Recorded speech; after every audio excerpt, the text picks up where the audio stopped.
Can a medicinal herb really be understood based on just a single isolated constituent?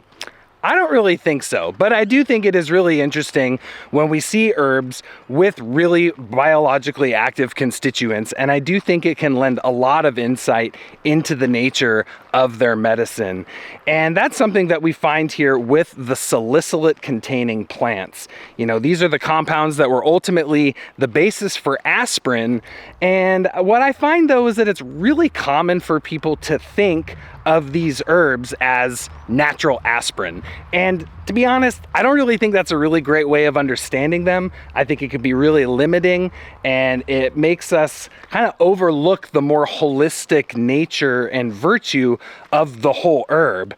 And so today I'm going to be talking about the plant that really was the base plant for aspirin. We're going to be talking about Filipendula ulmaria and some interesting dynamics with this herb where in actuality this herb can treat the same pattern that is created when people are taking things like NSAIDs and aspirin in excess, specifically problems with the gastric membrane and things like that. So we're going to head on over to the garden. We got our patch of Meadowsweet over here and dig into some of the properties of this important medicinal plant. All right, everyone, so here we are at our little patch of Meadowsweet here in the garden, and it is looking quite glorious as it is currently in flower. And let's just go through some of the core properties of this plant. So the common name is Meadowsweet, as I already mentioned, and the current Latin name for this plant is Filipendula ulmaria. It used to go under the Latin genus of Spirea, but botanists changed it and it is now goes under Filipendula. But you know, some interesting history actually of that genus Spirea. This was actually the first plant that salicylates were isolated from. Salicylates, or salicylic acid, of course, being the compound that ultimately was the basis for aspirin. And that's where we get the word aspirin, comes from Spirea. Spirea, aspirin, ultimately came from this plant. So this plant is very, very rich in salicylates, and that gives us a lot of indications actually for how it's used medicinally.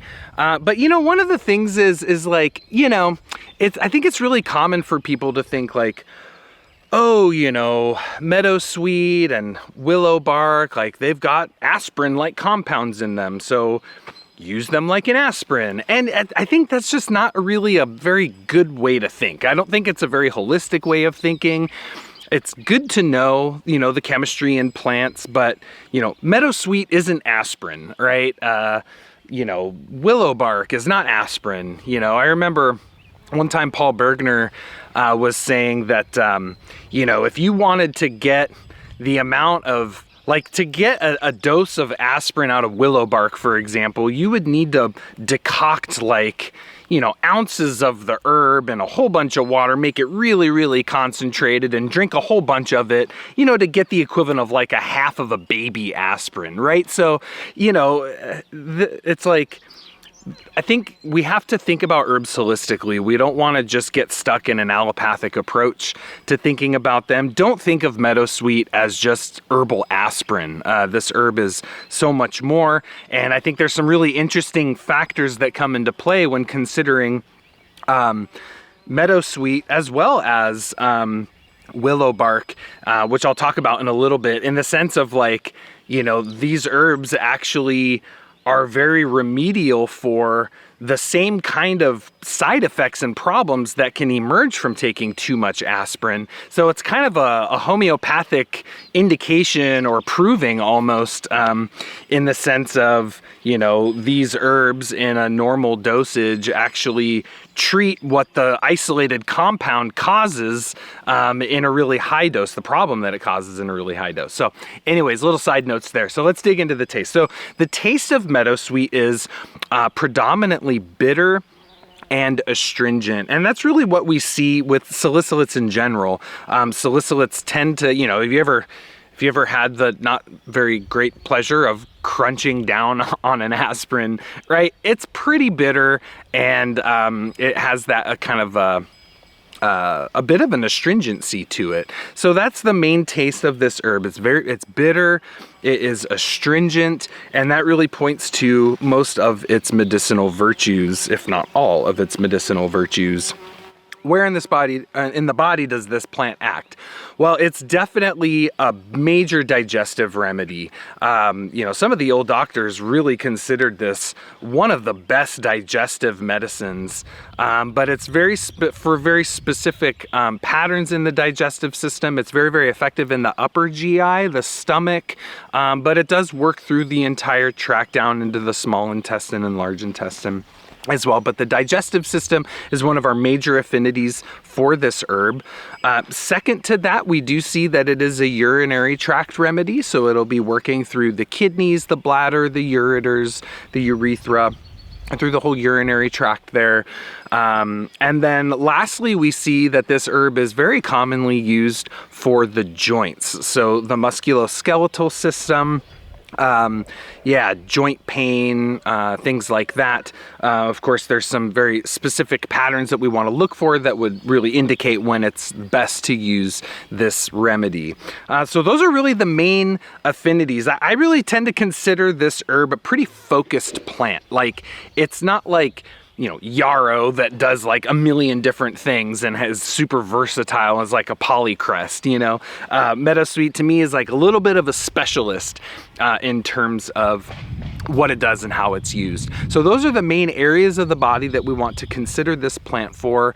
And then when we're looking at its actions, so first off, the plant tastes bitter. So it has some bitter tonic properties, right? We're going to see some stimulation in the digestive system. We'll see a little bit of an activity on the liver gallbladder. I don't really think of it as a primary liver gallbladder remedy. It's not overtly cholagogue or really choleretic, but it's bitter. So it is going to help support and stimulate digestion to a certain degree, but that bitterness really indicates its action really as in a way kind of an alterative. So it is a little bit of a cleansing remedy. What some of the older doctors would say about this plant was that it's very specific for cleansing like excess amounts of uric acid calculi.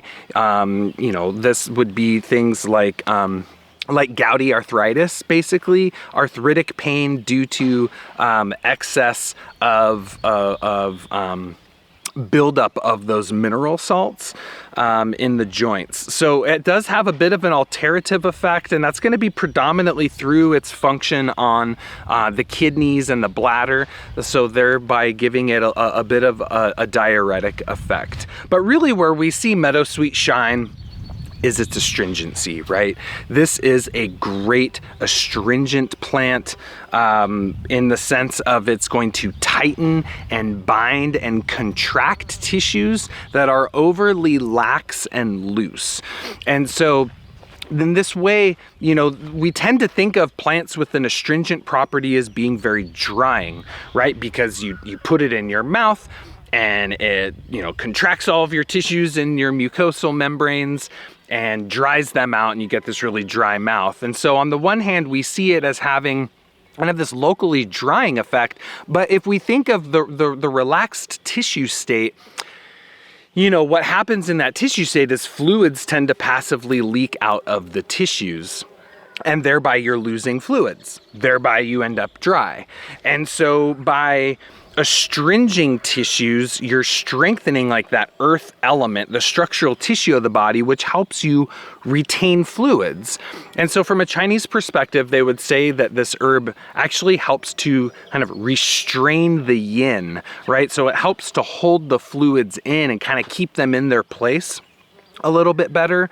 So that's one of the primary ways that I like to think of this plant, really as an astringent and very specifically as an astringent for the digestive system. So it's very, very nice here to astringe the gastric mucosa, astringe the upper GI, the stomach, coupled with its bitter properties. So it has very much so this, bitter things tend to drain fluids, and they tend to be cooling. And that's one of the main patterns that we see with Meadowsweet, is that it's this bitter, cooling, astringent, drying plant that's very, very effective for the digestive system. So I know I'm kind of creeping into the energetics a little bit, but it's sometimes hard to keep everything in their little categories. So how do you use that then? Well, think of the stomach.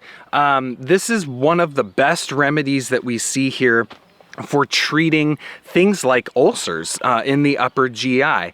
So when you have an ulcer, you typically have a lot of heat and inflammation and irritation. You have a lot of pain, right? I mean, ulcers are very, very painful.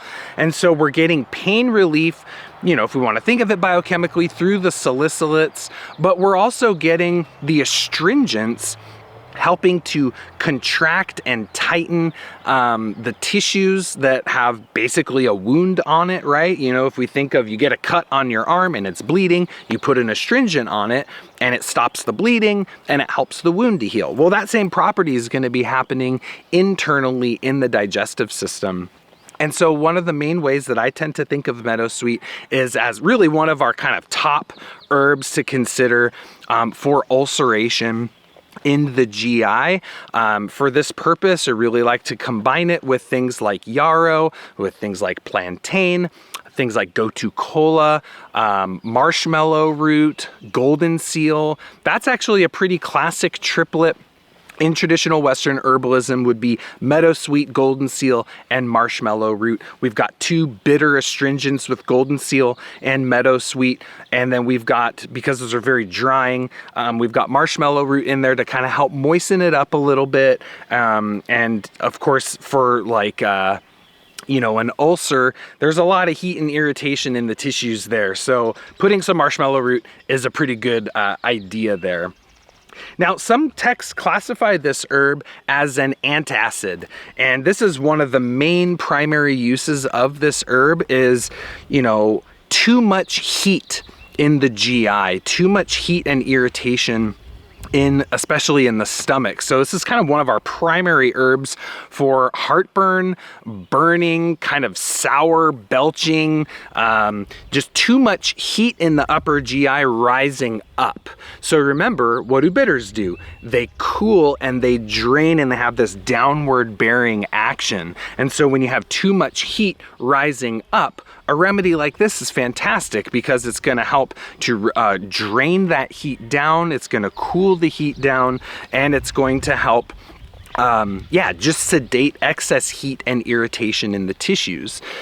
Now, this is in the stomach. If we think of kind of this similar pattern lower down in the GI, it makes this a super ideal remedy for excessive intestinal permeability. So things like leaky gut syndrome, meadowsweet is going to be a fantastic herb. Typically with leaky gut, people have food intolerance, people have inflammation in the gut.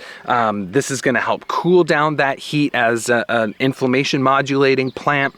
It's going to cool the heat, cool the irritation. The bitterness is just going to support digestion in general. And then, of course, back to that astringency, you're going to help to tighten and bind up that excessive permeability or kind of too large of gaps, basically, in the gut wall. So meadowsweet is going to be really, really supportive in leaky gut protocols. Again, I really love it in combination here with herbs like calendula, plantain, marshmallow root.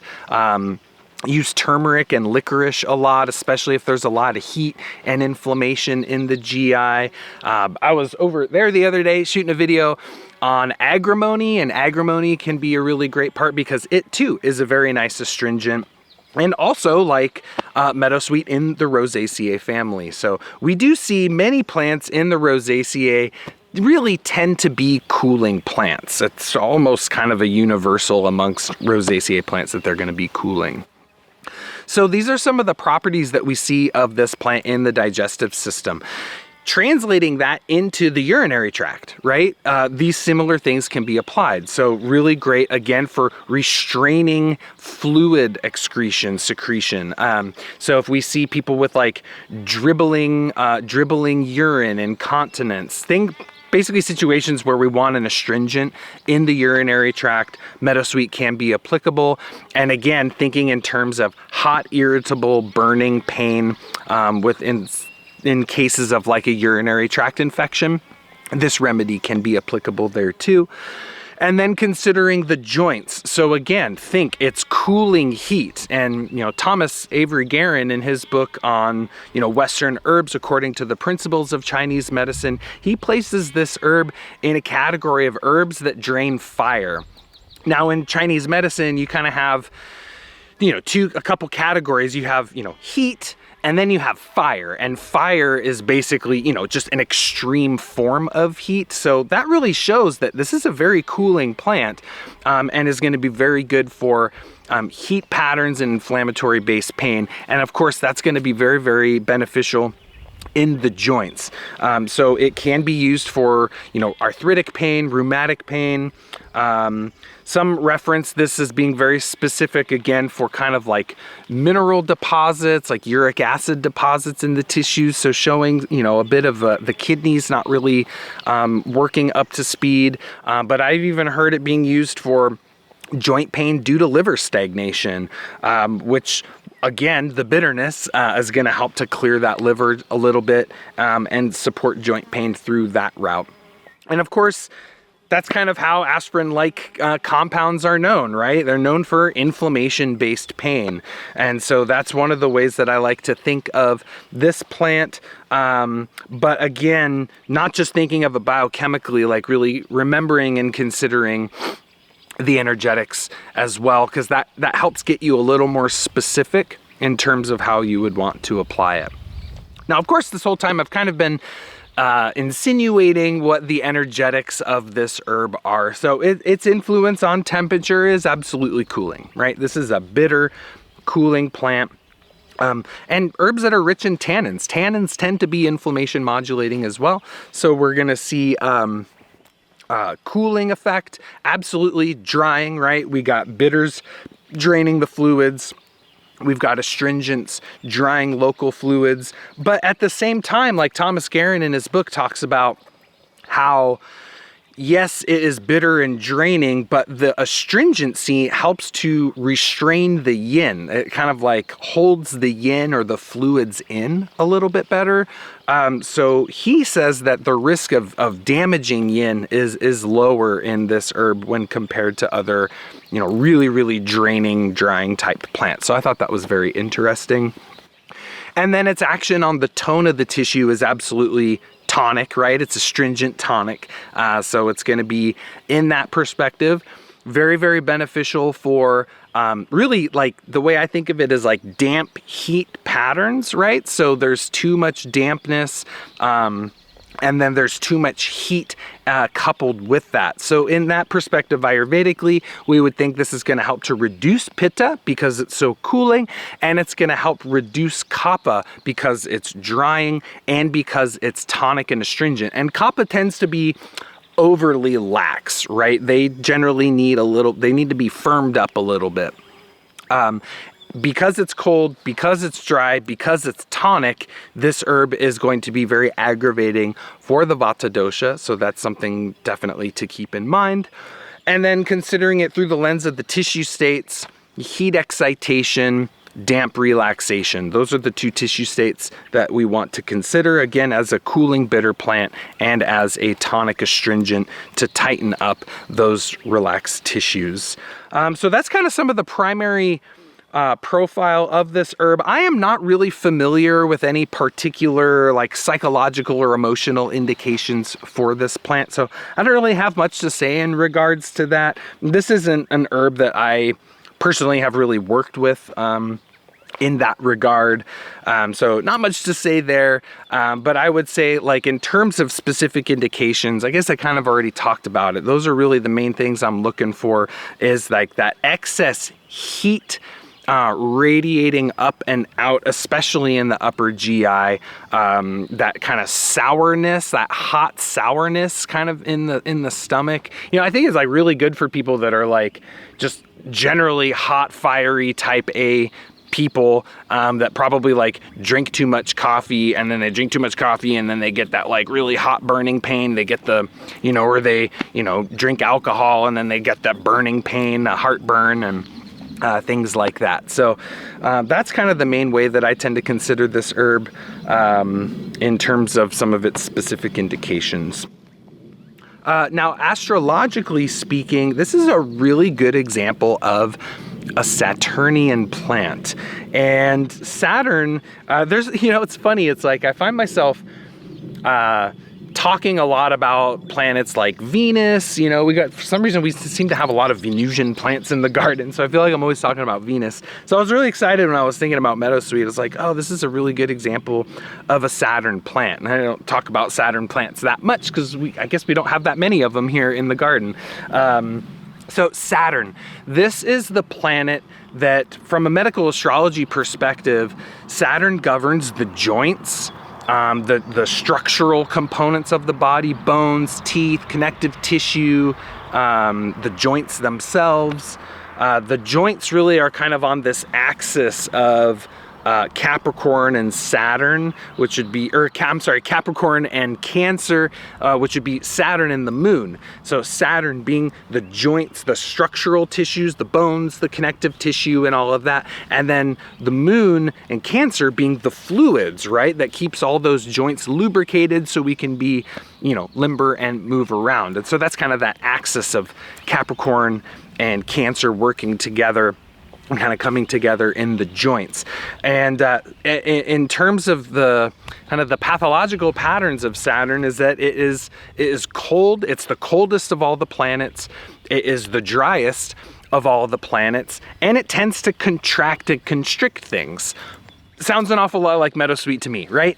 So oftentimes, while Saturn is said to produce or generate many chronic degenerative diseases, it also treats a wide variety of problems, right? The coldness of Saturn treats the heat of the Sun and Mars, the tonicity of it, the tonic effect of it, really helps to tighten up the relaxation of Venus. The dryness of it dries out the fluids of the moon. Sometimes the excess heat and dampness of Jupiter are remedied by Saturn, right? So there's a lot of patterns that Saturn can address from a medical astrology perspective.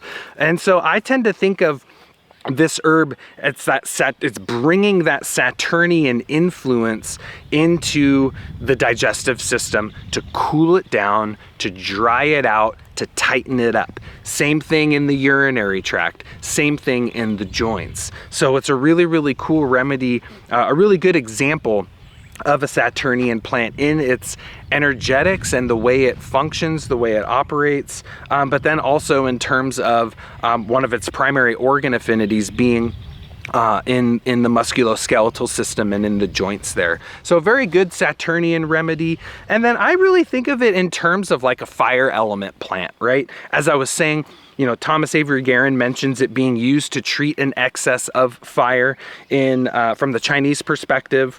And you know, when we look at the plant, it's kind of a fiery looking plant, right? I mean, it's like got these very, very sharp serrated leaf margins and all along the edge of those leaves is this like very bright red color, which to me almost indicates like this, it's almost like a signature of like heat along the edges of the tissues, right? If we think of the lining of the stomach, the lining of the GI, the lining of the bladder and the ureters, there's like too much heat and irritation in there.